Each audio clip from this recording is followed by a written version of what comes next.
सभी को नमस्कार। आप सभी का मैं बहुत बहुत स्वागत करती हूँ कक्षा 12 हिस्ट्री की ऑनलाइन क्लास में। कक्षा 12 हिस्ट्री में आज जो हम पढ़ेंगे वो है चैप्टर 4 और चैप्टर का नाम है विचारक, विश्वास और इमारतें।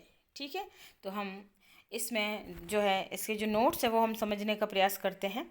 और ये समय काल है वो ईसा पूर्व प्रथम सहस्राब्दी यानी कि एक महत्वपूर्ण काल है और इसको हम समझेंगे। देखिए, ये काल विश्व के इतिहास में काफ़ी महत्वपूर्ण माना जाता है। यानी कि जो विचारक, विश्वास और इमारतें हैं, इसमें दो प्रमुख धर्मों के बारे में इसमें जो है हम समझेंगे, जिसमें बौद्ध धर्म और जैन धर्म, उसकी विशेषताएं। और जो विचारक यानी अर्थात जो दार्शनिक आए हैं, भगवान बुद्ध और भगवान महावीर, उनके बारे में हम इस चैप्टर में पढ़ेंगे। तो इस काल के दौरान यानी ईसा पूर्व प्रथम शताब्दी का जो समय था, ईसा पूर्व यानी ईसा मसीह के जन्म के पूर्व का घटनाक्रम है। ठीक है, तो इस दौरान बहुत सारे जो है अनेक दार्शनिकों का उदय हुआ, चिंतकों का उदय हुआ, जैसे कि बुद्ध है, महावीर है, प्लेटो है, अरस्तु है, सुकरात है। इन सब विद्वानों ने जीवन के रहस्य को समझने की कोशिश की और फिर जो इन्होंने समझा वो ज्ञान के माध्यम से दूसरों को बांटने की कोशिश है वो इन्होंने की है। अब सबसे पहले हमारा ये पाठ का जो प्रमुख पॉइंट है वो है जैन धर्म। ठीक है, जैन धर्म, जो कि आप सभी जानते होंगे जैन धर्म के बारे में। और इसके जो संस्थापक माने जाते हैं, यानी शुरुआत में प्रथम तीर्थंकर जो माने जाते हैं वो ऋषभ देव जी माने जाते हैं। ठीक है, और ऋषभ देव जी का जो प्रमुख सिद्धांत था वो उन्होंने नियतिवाद का सिद्धांत दिया था, अर्थात सब कुछ भाग्य और नियति के अधीन है और पहले से ही निश्चित है, यानी ये नियतिवाद को मानने वाले से थे। अब जैन शब्द की उत्पत्ति कैसे हुई है, देखिए। जैन शब्द जिन शब्द से निकला है। जैन शब्द है वो जिन शब्द से निकला है, जिसका अर्थ होता है विजेता। ठीक है, वो विजेता जिसने अपनी इंद्रियों के ऊपर है विजय प्राप्त कर लिए। जैन धर्म ग्रंथों का संकलन अंतिम रूप से 500 ईस्वी के आसपास गुजरात के वल्लभी में हुआ था। जैन धर्म भारत के प्राचीन धर्मों में से एक धर्म माना जाता है और जैन धर्म की शिक्षाएं 6वीं सदी ईस्वी पूर्व से पहले ही भारत में प्रचलन में थी। तो इस प्रकार से जैन धर्म का उदय जो है यहाँ भारत में पहले से ही मतलब हो गया था और जैन धर्म भारत का एक प्राचीन धर्म है वो माना जाता है। जैन परंपरा के अनुसार महावीर से पहले 23 तीर्थंकर हो चुके थे। तीर्थंकर यानी शिक्षक। ठीक है, या वो शिक्षक या वो महान दार्शनिक जिनकी शिक्षाओं को पढ़कर या जिनके ज्ञान को प्राप्त करके व्यक्ति है वो वैतरणी नदी को पार कर सकता है, अर्थात वो स्वर्ग या मोक्ष का रास्ता है वो ढूंढ सकता है। तो इस प्रकार से जैन परंपरा के अनुसार महावीर से पहले भी 23 शिक्षक हैं वो हो चुके थे, जिन्हें तीर्थंकर कहा जाता है। ठीक है, यहाँ पे 1 नंबर का क्वेश्चन आता है कि तीर्थंकर किसे कहते हैं, तो ये आपको ध्यान रखना है। तीर्थंकर यानी शिक्षक ही होते थे जैन धर्म में, और जो ज्ञान और दर्शन की शिक्षा देते थे और उस ज्ञान को प्राप्त करके लोगों को मोक्ष की प्राप्ति या एक तरह से कह सकते हैं ज्ञान की प्राप्ति हो जाती थी। यानी कि वे स्त्री पुरुष या वे महापुरुष जो कि पुरुष और महिलाओं को जीवन की नदी के पार करवाते हैं, पार पहुंचाते हैं, अर्थात मोक्ष का रास्ता दिखाते हैं। महावीर जैन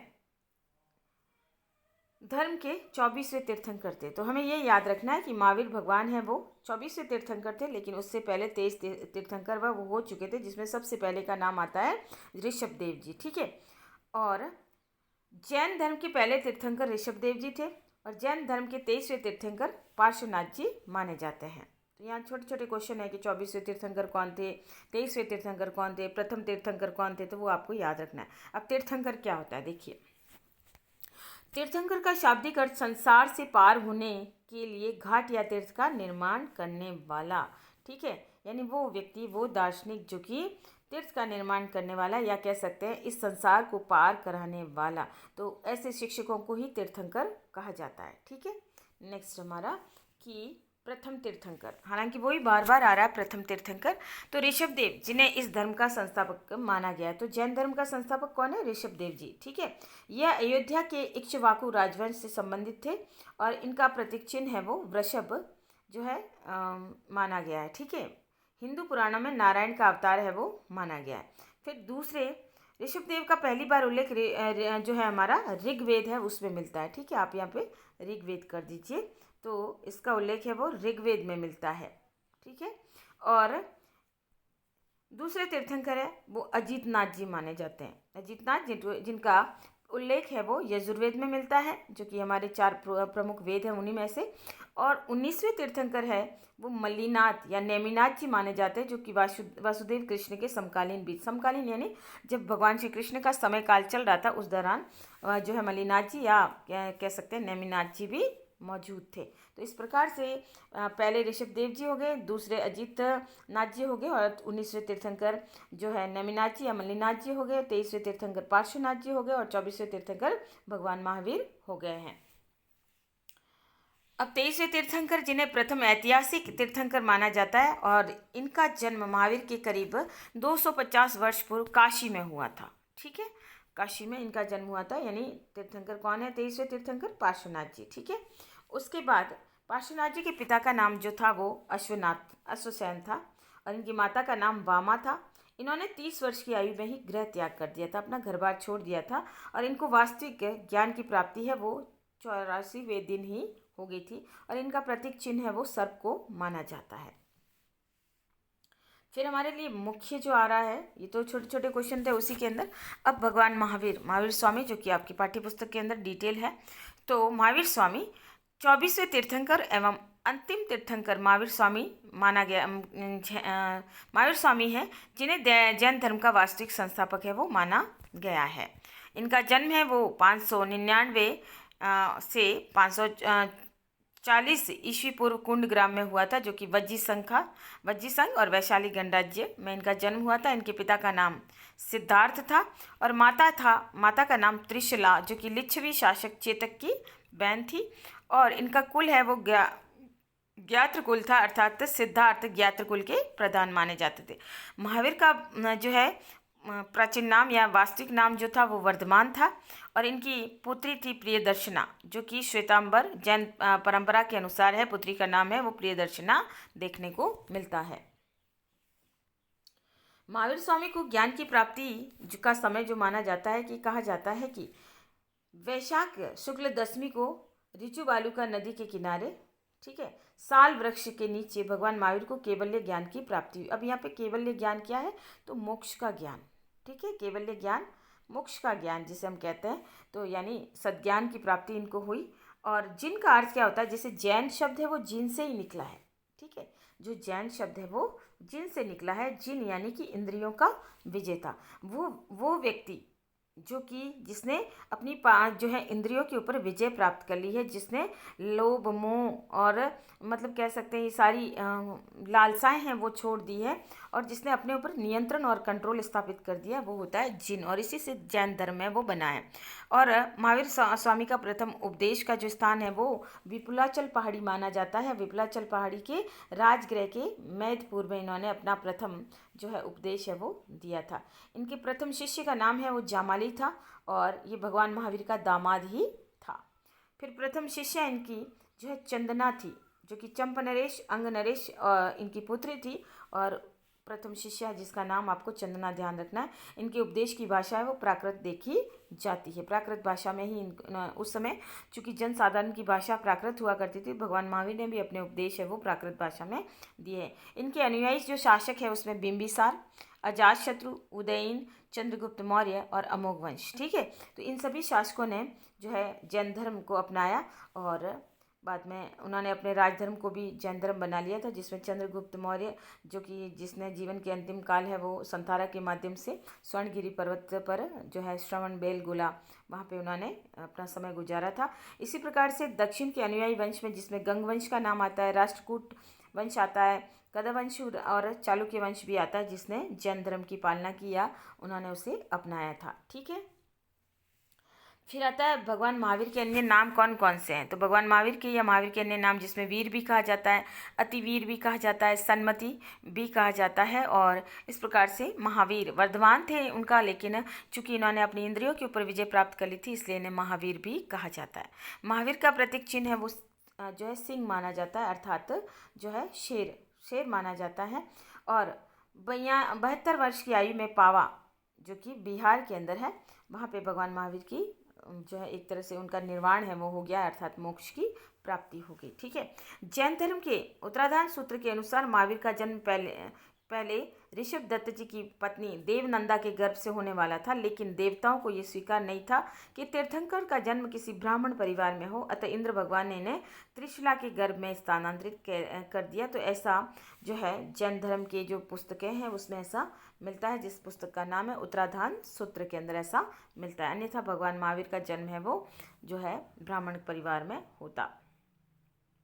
अब जैन धर्म की दो शाखाएं कौन कौन सी देखिए। जैन धर्म की दो शाखाएं, एक तो श्वेतांबर और दूसरी है दिगंबर। ठीक है, श्वेतांबर जो शाखा के जो लोग हैं, जो जैन धर्म की श्वेतांबर शाखा को मानते हैं, वो श्वेत वस्त्र धारण करते हैं और फिर जो है उस नियमों की पालना करते हैं। और जो दिगंबर जो जैन धर्म की शाखा है, इसके लोग हैं, इस शाखा को मानने वाले लोग हैं, वो आकाश को ही अपना वस्त्र मानते हैं, अंबर को ही अपना वस्त्र मानते हैं, और ये लोग वस्त्र नहीं पहनते एवं नग्न रहते हैं। तो ये आपको ध्यान रखना है कि जैन धर्म की दो शाखाएं हैं, श्वेतांबर और दिगंबर। ठीक है, ऐसी जैन धर्म के अंदर पंच महाव्रत भी माने गए हैं। महाव्रत यानी इनका पालन जो साधु साध्वियाँ वगैरह होती है, जो कि कह सकते हैं कि साधु सन्यासी बन जाते हैं, उनके लिए ये पंच महाव्रत का पालन करना जरूरी होता है। तो आपको ये याद रखना है। यहाँ पे सिंगल ऐसे तो 1 नंबर का ही क्वेश्चन है कि जैन धर्म के पंच महाव्रत कौन कौन से, तो सत्य, अहिंसा, अस्तेय, अपरिग्रह और ब्रह्मचर्य आपको याद रखना है। ठीक है, अहिंसा का मतलब होता है हत्या न करना, यानी किसी दूसरे का वध न करना।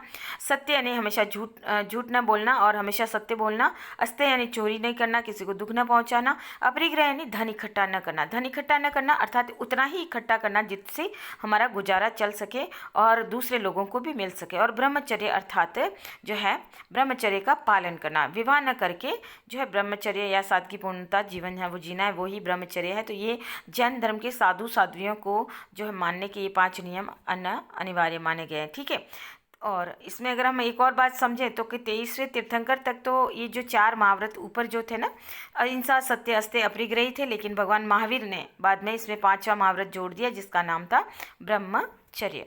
ठीक है, उसके बाद अगर हम देखें तो जैन धर्म के प्रसिद्ध तीर्थ कौन कौन से हैं, तो प्रसिद्ध जैन तीर्थ अगर हम देखें तो एक तो है सम्मेद शिखर जो कि वर्तमान में झारखंड के अंदर है। इसके अलावा शत्रुंजय जो कि गुजरात के अंदर है, और गिरनार जो कि प्रसिद्ध मंदिर है गिरनार का, तो वो भी गुजरात के अंदर है। तो ये सारे के सारे जो है ये जैन धर्म के 3 प्रमुख जो है मंदिर है वो माने गए हैं। ठीक है, इसके अलावा प्रसिद्ध जैन गुफाएं कौन सी है, तो ये आपने पहले भी पढ़ा होगा। प्रसिद्ध जैन गुफाएं हैं वो एक तो उदयगिरी और खंडगिरी जो कि वर्तमान में उड़ीसा में है, और इसके अलावा एलोरा की गुफाएं जो कि वर्तमान में महाराष्ट्र के अंदर मौजूद है। तो ये जैन धर्म से संबंधित अगर हमें जानकारी लेनी तो हम यहाँ आकर इन गुफाओं को देखकर हम जो है जानकारी प्राप्त कर सकते हैं। हमें काफ़ी डिटेल है यहाँ पर मिल जाएगी। अब है जैन धर्म के प्रमुख मंदिर कौन कौन से, देखिए वो तो प्रमुख तीर्थ हमने देख लिया। अब जैन धर्म के प्रमुख मंदिर हैं जो कि एक तो सबसे बड़ा श्रवणबेलगोला जो कि कर्नाटक के अंदर है, और भगवान बाहुबली कह सकते हैं, या भगवान महावीर का एक विशाल काय प्रतिमा यहाँ पर बनी हुई है। फिर है पालिताना जो कि गुजरात के अंदर है और जैन धर्म के तीर्थ पवित्र तीर्थ माना जाता है, यहाँ पे भी लोग हैं वो जाते हैं। इसके अलावा रणकपुर जो कि राजस्थान के पाली जिले के अंदर है रणकपुर। ठीक है, और ये भी जो है 1144 खम्भों का मंदिर है और काफ़ी प्रसिद्ध है। यहाँ पे भी लोग हैं वो आते हैं भ्रमण करने के लिए, विदेशी पर्यटक भी आते हैं। फिर इसके अलावा राजस्थान का देलवाड़ा जो कि सिरोही जिले के अंदर माउंट आबू जो है वहाँ पे देलवाड़ा टेम्पल है, और ये भी बहुत ही सुंदर मंदिर है वो बने हैं, जिसका नक्काशी अगर हम देखें तो बहुत ही देखने को ही मतलब देखते ही रह जाए, इतना सुंदर नक्काशी का कार्य यहाँ पर किया हुआ है। इसके अलावा पावा जो कि बिहार के अंदर है, और महावीर का जैन मंदिर राजस्थान के अंदर है। आप यहाँ पर तो श्रवण प्रमुख जैन मंदिर आए गए हैं। अब आप यहाँ पे एक और जो है नाम लिख सकते हैं जिसमें बहत्तर जिनालय। ठीक है, बहत्तर जिनालय जो कि गुजरात का है, सॉरी राजस्थान के भीनमाल के अंदर है, जो कि जालोर जिला आता है। बहत्तर जिनालय जो कि बहुत ही सुप्रसिद्ध मंदिर अब बना है। इसके अलावा अगर आप फालना में देखें तो फालना का एक स्वर्ण मंदिर भी बन चुका है, जो कि ये भी बाद में बना है काफ़ी लेट। तो स्वर्ण मंदिर भी है जो कि काफ़ी अच्छा मंदिर है। तो ये फालना जो कि जिला पाली के अंदर ही मौजूद है। तो इस प्रकार से ये प्रसिद्ध जैन तीर्थ है वो बन चुके हैं।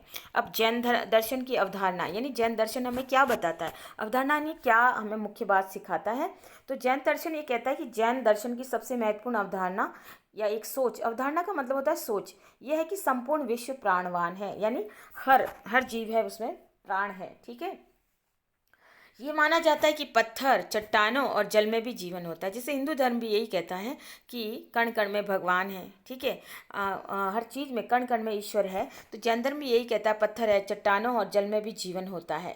जीवों के प्रति अहिंसा की बात करता है और ख़ास तौर से इंसानों, जानवरों, पेड़ पौधों, कीड़े मकोड़ों को न मारना जैन धर्म का जो है केंद्र बिंदु। तो ये चीज़ आपको ध्यान रखना कि जैन धर्म हमेशा अहिंसा को महत्व देता है और किसी भी जीव, छोटे से जीव की भी हत्या न करने की बात है वो कहता है।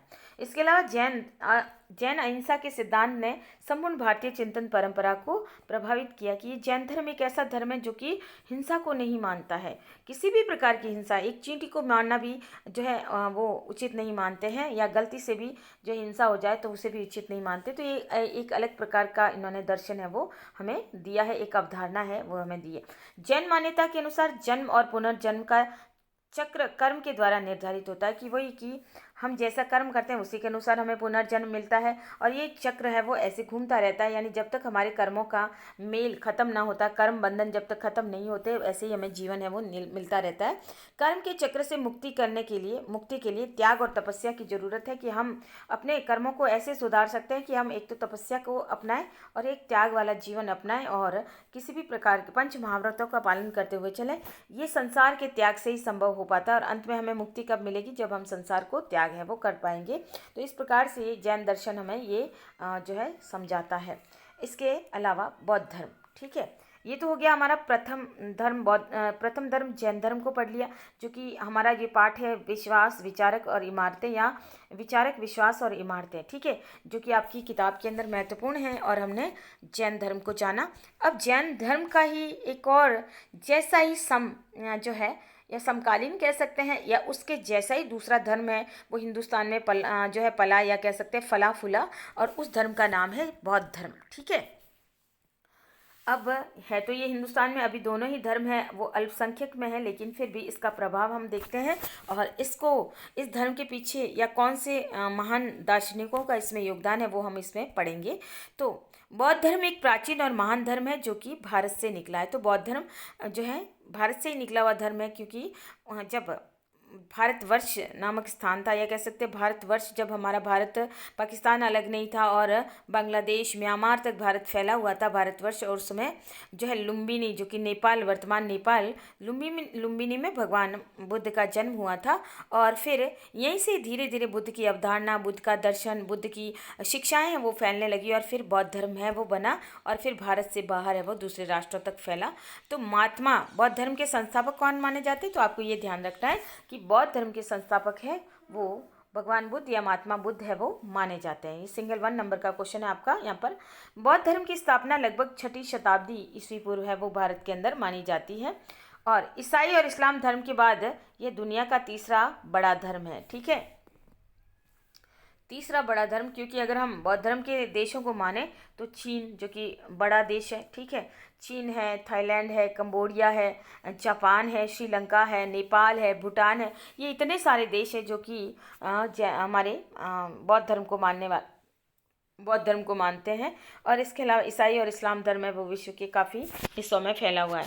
इस धर्म को मानने वाले ज़्यादातर लोग चीन, Japan, Korea, Thailand, Cambodia, Sri Lanka, Nepal, Bhutan और भारत से हैं। तो इस प्रकार हम कह सकते हैं कि बौद्ध धर्म का फैलाव है वो इंडिया से हुआ है या भारत से हुआ है, लेकिन धीरे धीरे वो दूसरे देशों की तरफ है वो फैल गया है। और इसी प्रकार से अगर हम हिंदुस्तान में ले तो हिंदुस्तान का जो 7 सिस्टर्स वाला इलाका है, जो अरुणाचल प्रदेश वगैरह, जो भारत का ये वाला पोर्शन आता है, तो इस पोर्शन का ये वाला जो पूरा हिस्सा है वो बौद्ध धर्म को जो है मानने वाला आ गया है, ठीक है। इस प्रकार से ये बौद्ध धर्म जो है भारत से ही बाहर निकला है।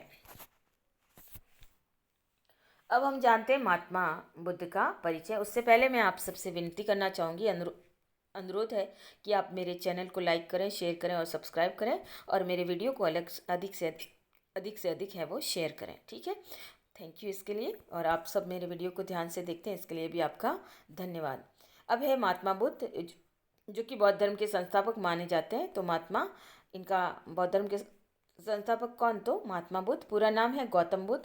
बचपन का नाम इनका सिद्धार्थ था, और जन्म हुआ है 563 ईस्वी पूर्व में। इनका जन्म स्थान लुम्बिनी, जो कि वर्तमान नेपाल में, जस्ट हमने अभी पढ़ाई है कि नेपाल लुम्बिनी में और जन्म हुआ था। पिता का नाम शुद्धोदन था और माता का नाम माया देवी। ठीक है। बुद्ध के जन्म के 7 दिन बाद ही इनकी माता माया देवी का निधन हो गया या मृत्यु हो गई थी, और बाद में इनका पालन पोषण इनकी मासी माँ ने किया था, जिसका नाम था महामाया गौतमी या प्रजापति गौतमी। ठीक है। तो सौतेली माँ, जिनका नाम था प्रजापति गौतमी, जिन्होंने इनका लालन पालन किया, और फिर बाद में बौद्ध धर्म, जब भगवान बुद्ध ने बौद्ध धर्म का जो अस्तित्व बनाया या संस्था इसका निर्माण किया, उस दौरान सबसे पहली जुड़ने वाली जो स्त्री थी वो प्रजापति गौतमी ही थी, जिन्होंने महात्मा बुद्ध का ये बौद्ध धर्म है वो स्वीकार किया। बौद्ध धर्म, भगवान बुद्ध का वंश है वो शाक्य वंश माना जाता है। इनकी पत्नी का नाम यशोधरा था, इनके पुत्र का नाम राहुल था, और इनकी गोत्र है वो गौतम गोत्र से माना गया है, और इनके राज्य का नाम शाक्य गणराज्य था।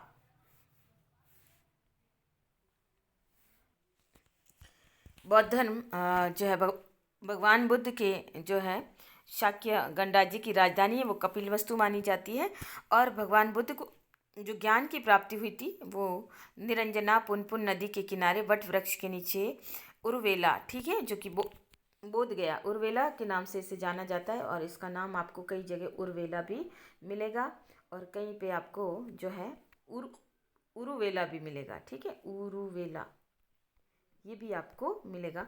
तो ये वही उर्वेला है जो कि बोध गया, जो कि बिहार के अंदर गया प्रयाग वहाँ पर है ये। ठीक है।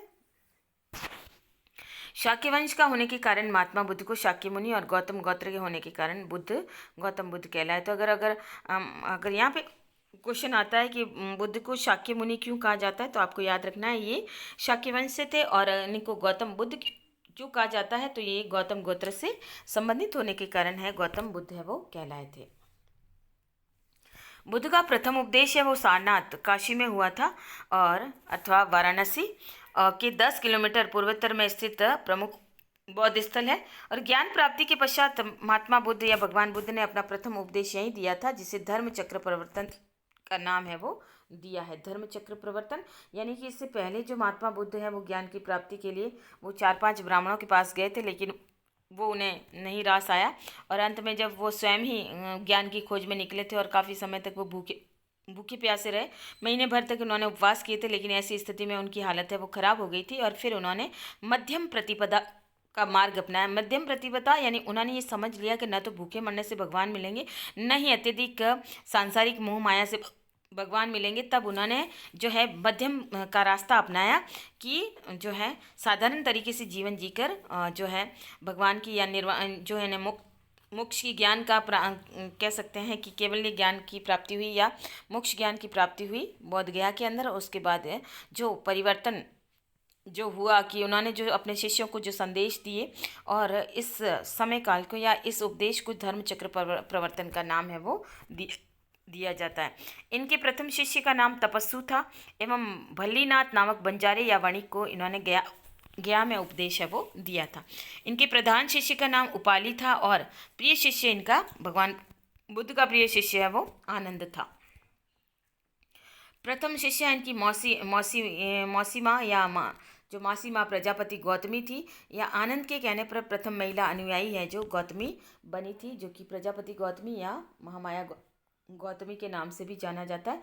बुद्ध के उपदेश की भाषा है वो पाली मानी जाती है। आपको यहाँ पे ये चीज़ ध्यान रखनी है कि बुद्ध के उपदेश की भाषा वो पाली है, और महावीर स्वामी की उपदेश की भाषा है वो प्राकृत भाषा मानी जाती है। तो उस समय दोनों ही भाषाओं का प्रचलन था, तो बुद्ध ने अपनी भाषा जो है वो पाली चुनी थी, जो कि जन सामान्य की भाषा थी।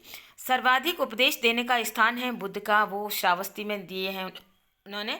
और बुद्ध के अनुयायी शासक एक तो बिंबिसार, अजातशत्रु थे, और प्रसेनजित और उदयन और प्रद्युत और अवंती पुत्र, ये सब जिन्होंने बौद्ध धर्म के विचारों को माना और बौद्ध धर्म को अपनाया। और फिर बौद्ध धर्म को आश्रय देने वाले शासकों में अशोक का नाम सबसे पहले आता है, जिसे सम्राट अशोक जो कि मगध का शासक, और इसके अलावा हर्षवर्धन, इसके अलावा कनिष्क, और इसके अलावा मिनेंडर। ठीक है, हर्षवर्धन जो कि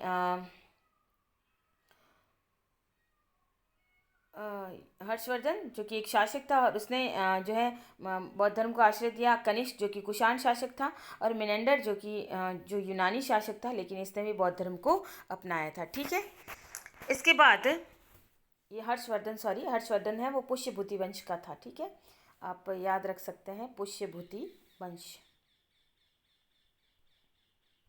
का शासक था, जिसका साम्राज्य है वो कन्नौज, हरियाणा और यूपी के कुछ पोर्शन है उसको मिलकर आता था। ठीक है, बुद्ध के जीवन काल से संबंधित जीवन स्थान माने जाते हैं लुम्बिनी। इसके अलावा इन्होंने अपना अधिकतर समय बिताया था सारनाथ, कपिलवस्तु, बोध गया, कुशीनगर और कुशीनारा के अंदर। ठीक है, ये सब बुद्ध से संबंधित महान स्थान माने जाते हैं जहाँ बुद्ध ने अपना अधिकतम समय है वो बिताया था। अब है अष्टमा स्थान। ठीक है, जिसमें लुम्बिनी, सारनाथ, गया, कुशीनगर, श्रावस्ती, राजगृह, वैशाली और कास्य, ये सारे के सारे वो स्थान थे जहाँ बुद्ध ने अपने संदेश दिए हैं, बुद्ध ने अपना लंबा समय गुजारा है। बुद्ध का अंतिम उपदेश है वो बुद्ध ने कुशीनगर में दिया था, और 120 साल के समुद्र को इन्होंने ये जो है उपदेश है वो दिया था। ठीक है, बुद्ध की मृत्यु है कुशीनगर में हिरण्यवती नदी के किनारे 483 ईस्वी पूर्व में हो गई थी, यानी ईसा मसीह के जन्म के पूर्व के 483 सालों पहले ही हो गया था। यहाँ पे हम समझते हैं कि बौद्ध धर्म में मोक्ष को निर्वाण कहा गया। ठीक है, यहाँ पे क्वेश्चन आता है कि निर्वाण किसे कहते हैं, तो बौद्ध धर्म में मोक्ष को निर्वाण कहा गया, और निर्वाण का शाब्दिक अर्थ होता है दीपक का बुझ जाना। ठीक है, महात्मा बुद्ध की मृत्यु को महानिर्वाण कहा गया है। तो यहाँ पे ये चीज़ ध्यान रखना है कि बुद्ध को महानिर्वाण, क्योंकि महात्मा बुद्ध है जो कि बौद्ध धर्म के संस्थापक है, और इनकी मृत्यु को महानिर्वाण की संज्ञा दी है। और ऐसे बौद्ध धर्म में मोक्ष जिसको प्राप्त होता है, मोक्ष क्या होता है, मोक्ष यानी वह व्यक्ति जो कि जन्म मरण के बंधनों से मुक्त हो जाता है और परमात्मा में लीन हो जाता है, वह मोक्ष की प्राप्ति कहलाती है, और इसे निर्वाण है वो कहा जाता है। और दीपक का बुझ जाना अर्थात मृत्यु को प्राप्त हो जाना। ठीक है, अब बौद्ध धर्म में त्रिरत्न। ठीक है, त्रिरत्नों का नाम आता है बौद्ध धर्म के अंदर। तो बौद्ध धर्म में त्रिरत्न जो माने जाते हैं वो 3 माने जाते हैं, बुद्ध, धम्म और संघ। देखिए, बुद्ध, धम्म और संघ त्रिरत्न माने जाते हैं। और बुद्ध का क्या अर्थ होता है, देखिए, बुद्ध का मतलब होता है जागृत। ठीक है, बुद्ध यानी बुद्धि जिसको प्राप्त हो गई, जिसके पास बुद्धि आ गई, ज्ञान की प्राप्ति होगी। बुद्ध का मतलब होता है जागृत, यानी अनंत ज्ञानी मनुष्य, जिसे बहुत सारा ज्ञान है, जिसने खुद के प्रयासों से बुद्धत्व प्राप्त किया, यानी जिसने बार बार कुछ ऐसा प्रयास किया जिसके कारण उसको ज्ञान की प्राप्ति हो गई। बुद्धत्व यानी ज्ञान की प्राप्ति होना। ठीक है, और बुद्ध, शाक्य मुनि, तथागत और गौतम बुद्ध है, तो वही बुद्ध है जो कि इसमें प्रथम त्रिरत्न माना गया है। तो बुद्ध यानी बुद्धि से लिया गया है, और शाक्य मुनि महात्मा बुद्ध या गौतम बुद्ध, और जिन्हें तथागत भी कहा गया, जिन्हें गौतम बुद्ध भी कहा गया, तो अर्थात बुद्ध यानी अनंत ज्ञानी मनुष्य। अब इसी में त्रिरत्न का दूसरा रत्न जो माना गया है बौद्ध धर्म में वो है धम्म। अब धम्म क्या है, बुद्ध की शिक्षाओं को धम्म कहा गया। संपूर्ण बौद्ध धर्म धम्म पर आधारित। अब धम्म में क्या होता है, धम्म में सामान्य शिक्षाएं होती है। अब सामान्य शिक्षा में जैसे बड़ों का आदर करना, गुरुजनों का सम्मान करना, किसी का दिल नहीं दुखाना, जो कि सामान्य संस्कार जो सिखाए जाते हैं वही बौद्ध धर्म में धम्म है। ठीक है, और तीसरा है संघ। अब संघ यानी ग्रुप, एक तरह से समूह। बौद्ध धर्म में बौद्ध भिक्षुओं और बौद्ध उपासकों के संगठन को संघ कहते हैं। संगठन, ठीक है, संगठन यानी ग्रुप, जिसमें समूह में वो मिलकर जो है बौद्ध धर्म के का प्रचार प्रसार करते हैं, बुद्ध से संबंधित शिक्षाओं का पालन करते हैं। बौद्ध भिक्षु और बौद्ध उपासक ये दोनों ही बौद्ध धर्म के अनुयायी हैं। तो यहाँ पे महिलाएं और पुरुष दोनों ही बौद्ध धर्म में शामिल हो सकते थे। और बुद्ध की उपासना करने वाले वो भी बौद्ध धर्म के अनुयायी कहलाए। बुद्ध की उपासना करने वाले अर्थात बुद्ध के धर्म को या शिक्षाओं को मानने वाले, और जो बुद्ध की शिक्षाओं को मानकर जिन्होंने भिक्षु जीवन अपना लिया, ब्रह्मचर्य जीवन अपना लिया, वे भी बौद्ध धर्म के अनुयायी कहलाए। अनुयायी यानी उनके अनुसार चलने वाले। धम्म प्रचार के लिए संघ का महत्वपूर्ण योगदान होता है। ठीक है, धम्म प्रचार के लिए तो कोई भी सामान्य ज्ञान या शिक्षा जो भी दी जाती है तो उसमें संघ के माध्यम से जो लोग होते हैं, भिक्षु भिक्षुनियाँ वगैरह, वो अपने धर्म का प्रचार प्रसार वगैरह करते हैं। तो ये हैं बौद्ध धर्म के त्रिरत्न। अब है बौद्ध दर्शन। बौद्ध दर्शन ये कहता है कि अनिश्वरवादी पुनर्जन्म में विश्वास, यानी वो पुनर्जन्म को तो मानते हैं लेकिन ईश्वर की कोई ईश्वर का रूप है वो नहीं मानते। ठीक है, फिर है पंच स्कंद इसके माने गए, जिसमें रूप, वेदना, संज्ञा, विज्ञान और संस्कार। तो ये आपको एज इट इज़ याद करना है। ठीक है, नेक्स्ट है निर्वाण। तो निर्वाण वही आ गया कि दीपक का बुझ जाना या ठंडा पड़ जाना, शरीर का ठंडा पड़ जाना, मृत्यु को प्राप्त हो जाना, वो निर्वाण कहलाता है। और अर्थात वह अवस्था जब चित्त की मलिनता समाप्त हो जाती है और तृष्णाओं और दुखों का अंत हो जाता है।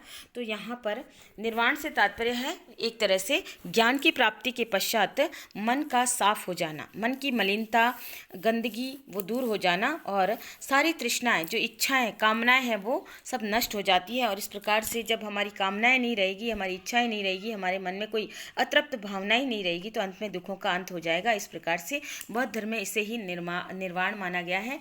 और भगवान बुद्ध की जब मृत्यु हुई उस समय उसे उस अवस्था को महानिर्वाण या निर्वाण है वो कहा गया है।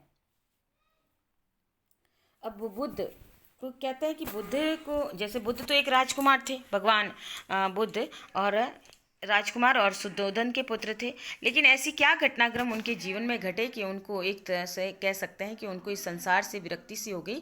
कहते हैं बुद्ध ने 4 दृश्य देखे थे। ठीक है, पहले तो था बूढ़ा व्यक्ति कि जब पहले राजा महाराजाओं की जब सवारियां निकलती थी तो बुद्ध भी कहीं ना कहीं जो है अपने शहर दर्शन के लिए जाते थे। उस दौरान उन्होंने एक बूढ़ा व्यक्ति देखा, तो उन्होंने देखा कि शरीर है वो हमेशा एक जैसा नहीं रहता, युवावस्था हमेशा नहीं रहती है, एक समय आएगा जब व्यक्ति बूढ़ा हो जाएगा और अंत में उसे मृत्यु को प्राप्त होना है। ठीक है, फिर एक बीमार व्यक्ति देखा जिसमें उसकी भी लाचारी देखी कि बीमार व्यक्ति भी जो है वो अपनी कुछ नहीं कर सकता। फिर एक आगे गए तो थोड़ी और सवारी उनकी आगे गई तो उन्हें एक लाश मिली और फिर उन्होंने पूछा कि ये मनुष्य क्यों रो रहे हैं, तो लोगों ने उन्हें बताया कि ये एक मृत व्यक्ति है और इसकी मृत्यु होगी। तो बुद्ध को ये भी ज्ञान हो गया कि हमेशा कोई व्यक्ति एक जैसा नहीं रहता, अंत में मृत्यु निश्चित है।